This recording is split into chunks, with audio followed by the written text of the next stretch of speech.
ગઈકાલે ગીર સોમનાથના ઉનામાં આમ આદમી પાર્ટીના નગરપાલિકાના ઉમેદવાર અજય બાંભણિયા દ્વારા આરોપ કરવામાં આવ્યા કે તેમના પર ભાજપના લોકો દ્વારા ફાયરિંગ કરવામાં આવ્યું।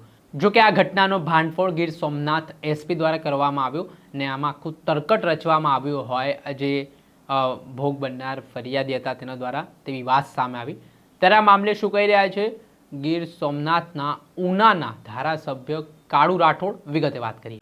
વૈષ્ણવજન તો તેને કહીએ જે પીડ પરાઈ જાનાને રે।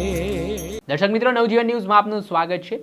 ગઈકાલે ગીર સોમનાથના ઉના નગરપાલિકાના ઉમેદવાર અજય બાંભણિયાએ આરોપ કર્યા કે રાત્રિ દરમિયાન તેઓ પ્રચારમાં હતા તો તે દરમિયાન ધારાસભ્યના માણસો દ્વારા તેમના પર ફાયરિંગ કર્યું। જો કે આ ઘટનાને લઈને આમ આદમી પાર્ટીના નેતાઓ હોસ્પિટલે દોડી આવ્યા, ભાજપ ઉપર ગંભીર આરોપો કરવાની શરૂઆત કરી। આ મામલે પોલીસે એફએસએલ રિપોર્ટને લઈને તપાસના ધમધમાટની શરૂઆત કરી, સીસીટીવી ફૂટેજ મેળવ્યા। જો કે આમાં કંઈક મોટો ઘટસ્ફોટ થયો। નવો વળાંક કેસમાં એવું આવ્યું કે જે ફરિયાદી હતા જેમને આરોપ કર્યા ફાયરિંગના તે જ આરોપી નીકળ્યો ને આને લઈને ગીર સોમનાથના એસપી દ્વારા મહત્ત્વના ખુલાસા કરવામાં આવ્યા ને આમાં આખું તરકટ છે તે જે અજય બાંભણિયા છે તેના દ્વારા રચવામાં આવ્યું અને આ સ્ટન્ટ કરવામાં આવ્યું અને ભારતીય જનતા પાર્ટીની બદનામીના પ્રયાસ કરવામાં આવ્યા હોય તેવી વાત પોલીસ તપાસમાં સામે આવી। આ ઘટનાને લઈને હવે જે ઉનાના ધારાસભ્ય છે કાળુ રાઠોડ, તેમનું પણ નિવેદન સામે આવ્યું છે।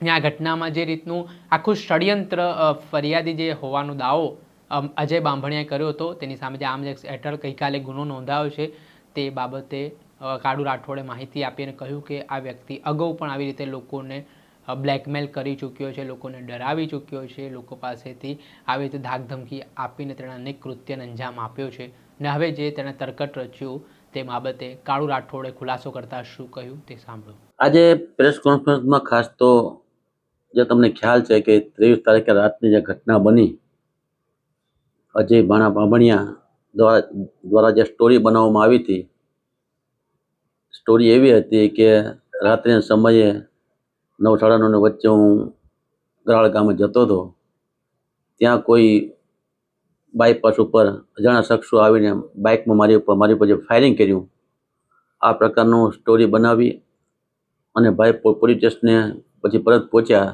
ત્યાં એને પોતાની રજૂઆત કરી પોલીસને કે આ પ્રકારનો ઘટના મારી પર બની છે અને મારી પર કોઈ અજાણ્યા શખ્સોએ ફાયરિંગ કર્યું છે। ત્યારબાદ ત્યાં પોલીસનું કહેવા મુજબ ત્યાં એ બધી રજૂઆત સાંભળી ને ત્યારબાદ એ પોતે ત્યાં ખુરશીમાંથી પડી ગયેલ ને ત્યારબાદ દવાખાને લઈ જવામાં આવ્યા હતા।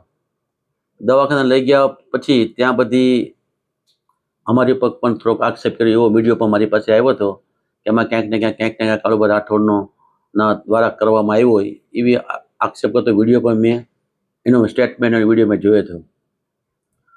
પણ બધાને ખ્યાલ છે કે ગણતરીની કલાકોમાં જ ગીર સોમનાથ જિલ્લાના એસપી અને અમારી સ્થાનિક પોલીસ સાથે મળી આખી ઘટનાક્રમ જે બન્યો એ પ્રાથમિક દ્રષ્ટિએ પોલીસનું કહેવું એવું હતું કે આ કોઈ ફાયરિંગનો બનાવ બન્યો જ નથી એવું તારણ તો હતું, પણ ફોરેન્સિક લેબોરેટરી દ્વારા એફએસએલ મારફત દ્વારા જે પછી એને બોલાવીને રિપોર્ટ કરવામાં આવ્યો તો ખરેખર આવો કોઈ બનાવ કે આવું કોઈ ફાયરિંગ બન્યું નથી એ પ્રથમ દ્રષ્ટિએ સાબિત થયું।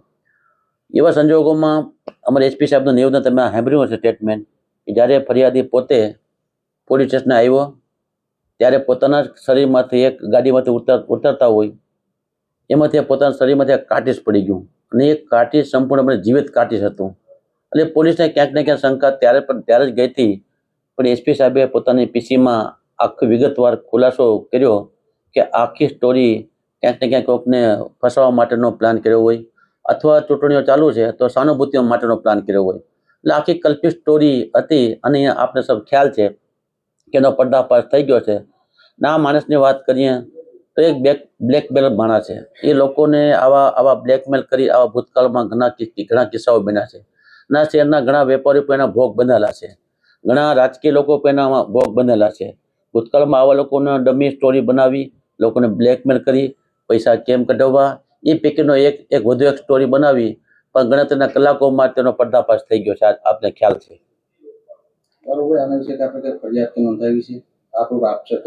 ના, મારે આના બાબતે ફરિયાદ કરમ થતો ને પોલીસ પોતે ફરિયાદ બની અને જે કાંઈ છે તપાસ તટસ્થ કરી રહી છે.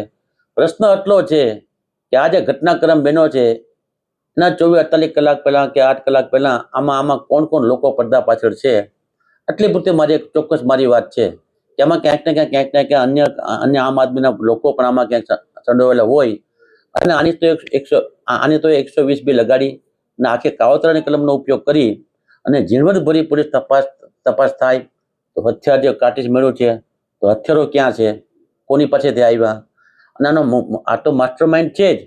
વિશેષમાં એવો કોણ માસ્ટર માઇન્ડ ઉનામાં છે? કોઈ પોલિટિકલ લોકો છે કે આમ આદમીના માણસો પોતે જ છે કે બીજા કોઈ અન્ય પોલિટિકલ લોકો છે? એનો એક તપાસનો વિષય છે. પણ ઝીણવટથી તપાસ થાય તો આમાં ઘણું હજી ક્યાંક ને ક્યાંક પડદા પાછળ ક્યાંક ને ક્યાંક લોકો બહાર આવશે એવી મને શક્યતાઓ જણાય છે. તમારું જ નામ લેવાનું, તમારા ઉપર આક્ષેપ કરવાનું કારણ શું થઈ શકે? પોલિટિકલ ચૂંટણીઓ છે, હાર ભાળી ગયા છે. હાર ભાળી જવાનો કારણે ક્યાંક ને ક્યાંક આવો સ્ટોરી બનાવી જો કે સહાનુભૂતિના કારણે મતો મળતા હોય મળી શકે એમ હોય તો સ્ટોરી બનાવી, બાકી બીજું શું પણ હોઈ શકે. તમે કેમ એના પર દાવો નહીં કરતા? દાવો તો હવે કરશું ને. હજી તો તપાસ ચાલુ છે. તપાસ પૂર્ણ થાય પછી બધી વિગતો આવી જાય, આનો આખરી તપાસ પૂર્ણ થઈ જાય પછી એમાંથી જે કઈ મુદ્દાઓ ધ્યાને આવશે એમાંથી ધ્યાને લઈ લીગલ એડવાઇઝની સલાહ લઈને દાવો પણ કરશું શક્ય હતા ત્યાં સુધી. આપણે સાંભળ્યા હતા ઉનાના ધારાસભ્ય કાળુ રાઠોડ તેમના મામલે મોટું નિવેદન આપ્યું છે ને આમાં સ્ટન્ટ જે કરવામાં આવ્યું છે, ભાજપને બદનામ કરવાના ષડયંત્ર જે કરવામાં આવ્યા છે તેને લઈને તેમણે રોષ વ્યક્ત કર્યો છે ને આ બાબતનો પર્દાફાશ કર્યો છે. દર્શક મિત્રો, આવા જ વિડીયો જોવા માટે નવજીવન ન્યૂઝ જોતા રહો.